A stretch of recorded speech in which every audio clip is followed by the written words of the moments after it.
NPCIL यानी nuclear power corporation of India limited में आपके लिए अच्छी खासी वैकेंसी निकाली गई है।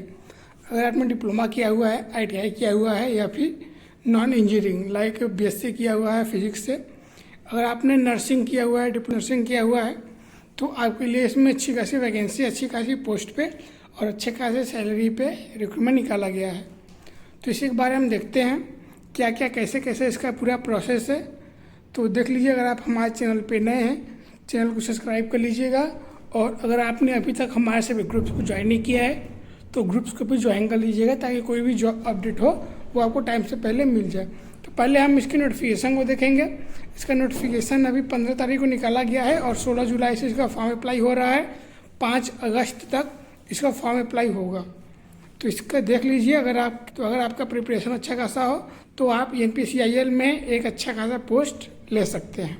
तो चलिए इसी के बारे में बात करते हैं। सबसे पहले तो हम आपको इसका नोटिफिकेशन शो कराते हैं। जो न्यूक्लियर पावर प्लांट है, ये नरौरा न्यूक्लियर पावर प्लांट है। तो इसी में आप देख सकते हैं नरौरा एटॉमिक पावर स्टेशन। बाकी NPCIL ये जो ऑनलाइन आवेदन करने की तिथि है वो है 16 तारीख, यानी कल की डेट से ये अभी इसका एप्लीकेशन फॉर्म स्टार्ट हुआ है और 5 अगस्त तक इसका एप्लीकेशन फॉर्म स्टार्ट रहेगा। ऐसे पढ़ लीजिएगा। यहाँ पे देख लीजिए, पोस्ट वाइज डिटेल्स दिया गया है वैकेंसी के। ये कैटेगरी 1 के अंडर में stipend training scientific assistant diploma holders in engineering और साइंस ग्रेजुएट के लिए पोस्ट है इसमें। बाकी नीचे सेकेंड में ITI वालों के लिए पोस्ट है स्टाइपेंड ट्रेनिंग STTN। बाकी एक्सरे टेक्नीशियन, ये एक्सरे टेक्नीशियन का पोस्ट है जो कि नर्सिंग वालों के लिए है। बाकी नीचे आ जाइए, मैकेनिकल इंजीनियरिंग, इलेक्ट्रिकल इंजीनियरिंग और इलेक्ट्रॉनिक्स इंजीनियरिंग के कैंडिडेट अप्लाई कर पाएंगे। और यहाँ देख लीजिए BSc, जिन्होंने BSc किया है फिजिक्स से, वो लोग इसको अप्लाई करने के लिए एलिजिबल हैं। ये आएंगे आपके कैटेगरी फर्स्ट में, जो लोग साइंस ग्रेजुएट हैं BSc वाले। बाकी नीचे आ जाइए, कैटेगरी सेकेंड वाले में ये ITI के फीटर स्टूडेंट इलेक्ट्रिकल इंस्ट्रूमेंटेशन वाले इसको अप्लाई कर पाएंगे। और ये कैटेगरी सेकेंड में स्टाइपेंड ट्रेनिंग ये PWD के अंडर में आएगा। इसके कुछ दिए गए हैं, वो पूरा पढ़ लीजिएगा। उसके बाद आ जाइए नीचे, यहाँ एक कुछ बैकलॉग वैकेंसियाँ दी गई हैं। बाकी आ जाइए नीचे, आपको सिर्फ मेन चीज़ बताऊंगा। ये देख लीजिए, क्वालिफिकेशन इसेंशियल। ये जो है 12th, अगर आप 12वीं पास हैं, नर्सिंग किए हैं, 3 साल का डिप्लोमा नर्सिंग से 3 साल का डिप्लोमा है आपके पास, 12th plus diploma in nursing 3 साल का, तो आप उसको नर्स A के लिए अप्लाई कर पाएंगे। बाकी BSc नर्सिंग, अभी डिप्लोमा होल्डर्स इन इंजीनियरिंग, अगर आपने डिप्लोमा किया है इंडिया के सभी कैंडिडेट इलेक्ट्रिकल, मैकेनिकल और इलेक्ट्रॉनिक्स, तो उसमें आपका 60% मार्क्स होना कंपलसरी है और 3 वर्षीय भी होना कंपलसरी है। और जिनका 2 साल का डिप्लोमा है, जो लेटरल एंट्री से डिप्लोमा में एंट्री किए हैं, वो लोग भी इसको अप्लाई कर पाएंगे। उसके बाद हाई स्कूल में 65% होना कंपलसरी है और ITI वालों का भी 65% होना कंपलसरी है। बाकी ये कुछ दिया गया है, ये आप पढ़ सकते हैं। आ जाइए नीचे, ये आपका अलग अलग पोस्ट के लिए, अलग अलग कैटेगरी के लिए और अलग अलग एग्ज़ाम पैटर्न दिए गए हैं यहाँ पे।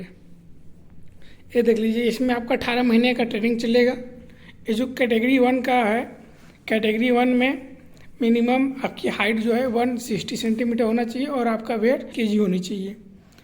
ये आपका पूरा 18 महीने का ट्रेनिंग चलेगा। 1 साल तक तो आपको 24,000 रुपये दिए जाएंगे, अगले 6 महीने आपको 26,000 रुपये दिए जाएंगे। इसमें आपको 5 साल का बॉन्ड रहेगा, 1.5 साल की ट्रेनिंग चलेगी, उसके बाद फिर आपका काम स्टार्ट होगा। ये आपका 5 साल का बॉन्ड रहेगा। अगर आप बॉन्ड को तोड़ते हैं तो आपको 3,000 रुपये पुस्तक भत्ते बराबर होगी, यानी 3,000 रुपये देने पड़ेंगे। बाकी यहाँ पे जो भी कुछ दिया गया है, आपको सब कुछ दिया गया है। 5 साल तक आपको 4,47,000 रुपये, 5,07,000 रुपये, ये सब जो भी दिया गया, इस सबको आप पढ़ लीजिएगा। नीचे आइए, कैटेगरी सेकेंड के अंडर में 24 महीने की ट्रेनिंग, 2 साल का ट्रेनिंग रहेगी। पहले साल आपको 20,000 रुपये, दूसरे साल आपको 22,000 रुपये दिया जाएगा ट्रेनिंग पीरियड के दौरान। एज लिमिट देख लीजिए, नर्स ए वालों के लिए 18 साल से 30 साल तक उनकी सैलरी, नर्स ए वालों की सैलरी 44,900 रुपये होगी। उसके बाद नीचे आ जाइए, ये कैटेगरी 1 यानी असिस्टेंट डिप्लोमा होल्डर्स के लिए 18 साल से 25 साल तक और उनकी सैलरी लेवल 6 यानी 34,400 रुपये होगी ट्रेनिंग पीरियड के बाद। उसके बाद नीचे आ जाइए, ये ITI वालों के लिए ट्रेनिंग पीरियड के बाद उनकी लेवल 3 की सैलरी हो जाएगी 21,700 रुपये। एक्सरे वालों की, एक्सरे टेक्नीशियन की सैलरी हो जाएगी 25,400 रुपये लेवल 4 के अंडर में। बाकी सैलरी स्ट्रक्चर दिया गया है, इसको अब मैंने पढ़ लिया। उसके बाद ये आपको कुछ भत्ते दिए जाएंगे, जैसे कि परिवहन भत्ता हो गया, आवास भत्ता हो गया, site location allowance, professional update allowance, इसे आपको दिए जाएंगे। बाकी एज गवर्नमेंट रूल के अनुसार कुछ एज रिलैक्सेशन भी है, वो देखिएगा आप। उसके बाद आ जाइए नीचे, सिलेक्शन प्रोसेस। नर्स ए वालों का जो है 3 चरण में इसका सिलेक्शन होगा।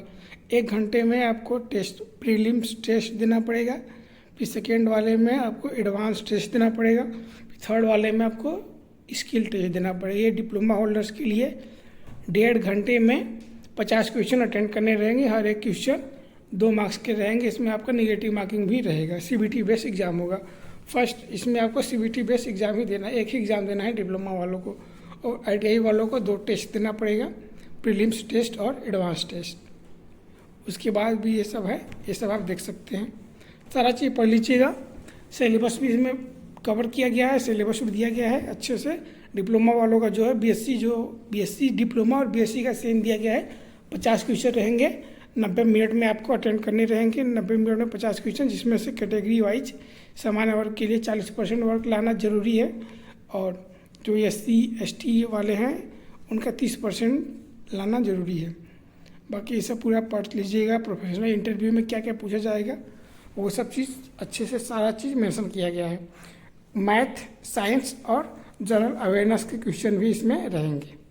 अब चलिए बताएंगे अब इसके आप किस तरह से अप्लाई करना है। आपको यहाँ पे अप्लाई के प्रोसीजर भी बताया गया है, बट हम आपको इसके अप्लाई के प्रोसीजर पे एक बार नज़र डालते हैं। पूरा पढ़ लीजिएगा, ये चीज़ मैं आपको वीडियो को डिस्क्रिप्शन में दे दूँगा। इसको आपको अपना देख लेना है, सारा चीज़ दिया गया है यहाँ पे। जो मैंने आपको बताया वो चीज़ ही यहाँ पे मेंशन किया गया है। आप नीचे आ जाइए। नीचे आने के लिए आपको नया रजिस्ट्रेशन करना पड़ेगा। रजिस्ट्रेशन करने के लिए पहले नवीन रजिस्ट्रेशन पे क्लिक करेंगे। क्लिक करने के बाद इस पूरा पढ़ लीजिएगा, फिर इस पर आप क्लिक कर देंगे, आ जाएंगे नीचे। सारा चीज़ फिल करना कंपलसरी है। यहाँ पे नरोरा एटॉमिक का आवेदन पत्र, आप किसके लिए अप्लाई करना चाहते हैं, आपका क्वालिफिकेशन क्या है। एक अगर डिप्लोमा वाले हैं कैटेगरी 1, ITI वाले हैं टेक्नीशियन C, या फिर नर्स वाले हैं नर्स में आपको नर्सिंग डिप्लोमा इन नर्सिंग है तो नर्स A पे क्लिक करेंगे, और ITI वाले कैटेगरी इस पे करेंगे, और ये एक्सरे टेक्नीशियन वाले इस पे करेंगे। जो होगा आपका अपना कीजिएगा। फील्ड कौन सा है, ब्रांच, उसके बाद आपकी कैटेगरी क्या है, फिर आपकी कैटेगरी क्या है, क्या आप बेंचमार्क विकलांग हैं,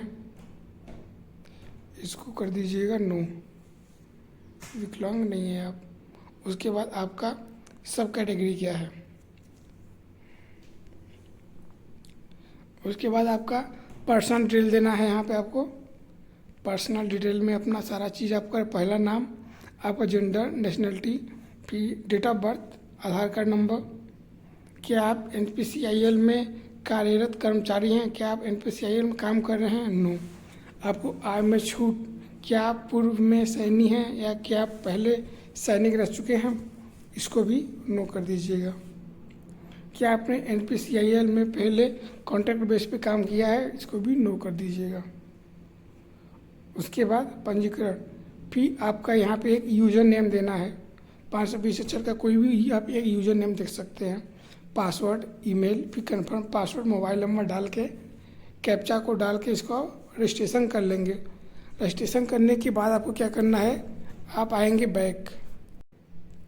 रजिस्ट्रेशन करने के बाद यहाँ पे आ जाएंगे आप, यूज लॉगिन ID और पासवर्ड डाल के कैप्चा डाल के उसको लॉगिन करेंगे। फिर आगे प्रोसीड जितना भी है आप पूरा स्टेप बाय स्टेप उसको फिल कीजिएगा। अगर फिल करने में प्रॉब्लम आएगी तो आप कमेंट सेक्शन में मेंशन कीजिएगा। फॉर्म को किस तरह से अप्लाई करेंगे A to Z प्रोसेस के साथ, वो हम आपको उसमें डिस्कस करेंगे। तो अभी के लिए इतना ही, वीडियो को ही समाप्त करते हैं। धन्यवाद।